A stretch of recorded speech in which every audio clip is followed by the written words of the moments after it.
you doing, Jono? Essential modifications. Trying to set our horn up. A new horn. There's no space on this car. It's like it's a tiny car.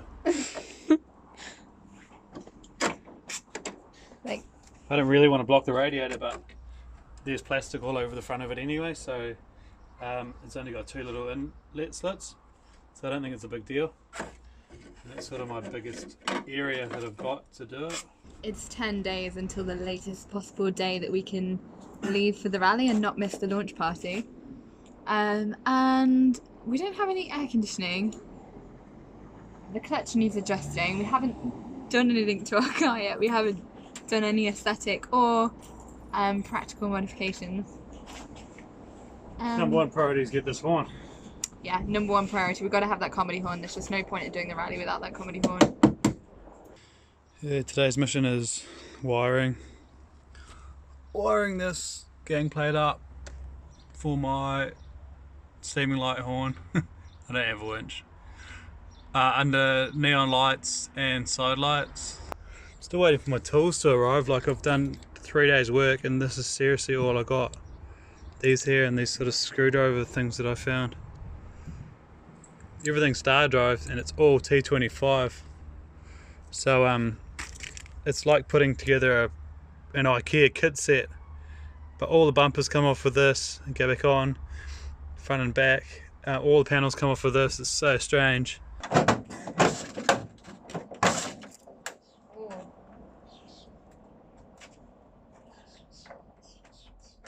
Day one ended with me thinking I'd broken the car already, so really things could only get better from here.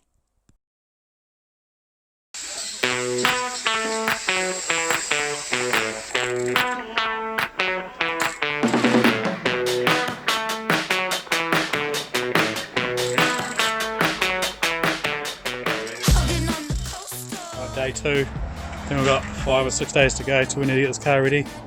I'm at a guy that I just found online called Dan the welder, and we're going to try to weld up a bracket for this back to hold my spare wheel, because there's no room for that and I definitely need at least one spare wheel. And we're going to put the swag on the back, and then I've got this A-frame so it all turns to shit.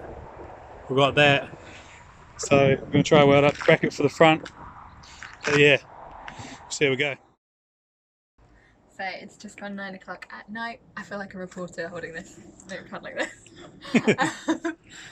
It's 9 days until we leave, and we've made some progress today. Obviously Jono's had all the welding done, and we've really kindly had a printing company called Data Image, who are just around the corner from me here in Narborough, agree to print all the stickers for our little chariot for free, because they liked what we were doing and the adventure and the charities. So we're just out here vaguely deciding where we want them to go. And how good does this look? This is what I've spent 7 days doing, 7 hours doing. Amazing! It's a tyre holder and a seat. Sure, yeah. Can you sit on it? A truncheon. Don't break it. Oh my god, can you imagine if I broke it now? See? Things were looking up. Until...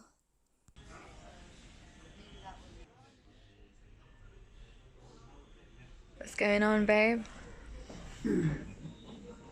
We just blew our whole budget in 2 hours. We're at Mercedes in Leicester, because Smart Engine's built by Mercedes. So to get work done, we need to get the clutch adjusted because it's slipping. We had to bring it here because it has to be through the diagnostics, and no one else within hours has got the right machine for it.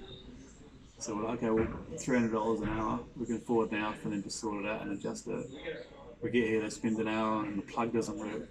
So now we're in a minimum 2 hours, so we're talking $600, and we still not sure if we're going to get done what we need to get done. But it's like, we've got no choice. $600 is like half our fuel budget for the next 2 months. Yeah, so I think you should just go on that bike. I'm not happy, but the bike's expensive. It would be cheaper. I would jump on it to try and be funny, but if I broke it, That's even more money. What did we just get told? We just got told. Why are you laughing? Because otherwise I would just cry. We just got told that the car needs £1,300 of parts and labour. And needs a new clutch. I think £1,300 is not quite right, but yeah. Oh, £1,500. Okay, It's I'm just sorry. for the clutch. Just for the clutch. Not including suspension, not including the brakes. Yeah. Not including the service, not including the new belts. Yep. Right, so spoke with the technician. He goes, the clutch could last 1 mile or it could last 10,000 miles. He goes, it's just a bit of a gamble. Yeah. He goes, he's adjusted it, so you might have some, might be a little bit better. Yeah. But he goes, he doesn't know how long it's going to last. But it's not impossible, right? It could make it. Potentially, it could make it. It's not impossible. That's the sort of odds we run with. Yeah. Yeah. I say we take our chances on the road. The problem is that it has to be done with the right computers, So once we get past Eastern Europe, is it Eastern Europe? Yeah, Eastern Europe, then we might not have the right machines. Yeah, you might. Is there a smart dealership in Iran? I just doubt it. Maybe we'd have better luck hitting the road with one of these bad boys. Just driven up to Birmingham, left like super early this morning. Had like a mad freak out there yesterday with this clutch. The clutch was going to be, we're talking like $4,000 for a new clutch, and I was like, that's more than we could afford. That was 4 times what we paid for the car. I put a thing up on the Smart website, Smart Facebook page, and one of the owner of this company here, Smart Technic, Michael, got in touch with me, and he's been really looking after us. So if you've got a smart car and you want the job done, he's the man to see. So they're doing the clutch, and the boys are working on it already. But yeah, it's starting to get there, because that was just something I couldn't do. You need special tools and you need a special computer. So unfortunately, it's still going to cost a heap of money that we didn't have, and it's actually going to cost way more than we paid for the car. But a clutch is a non-negotiable item. We need it, So it is what it is. Dunk on the rock.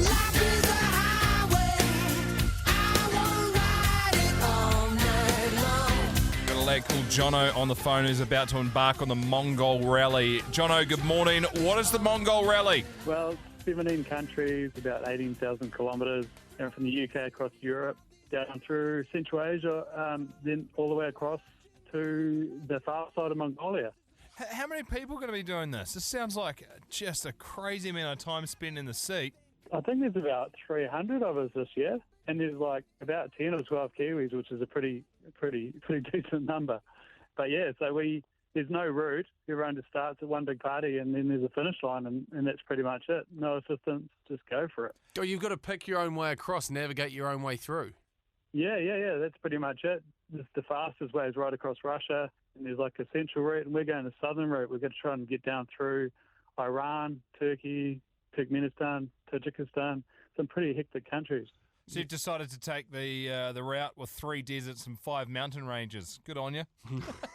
That's it. Oh, and to make it harder, we've got a 599cc smart car that is definitely not made for that. Yeah, if you're going to make something harder for yourself, you've really, really, really made it difficult by choosing a smart car. The rule is it's got to be under a 1.2 litre engine. So I thought, well, if we're going to do it, we should do it properly. At 17 years old, I just went up to Scotland the day before yesterday, picked it up. It's got a bit of rust.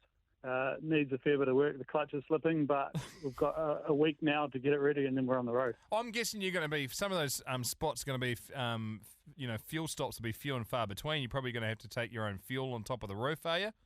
I'm going to say about 40 litres because, yeah, you're right. There's just nothing for a long, especially in Mongolia. There's actually a lot of it's no roads at all. But the problem with putting things on the roof is our whole roof is made of glass.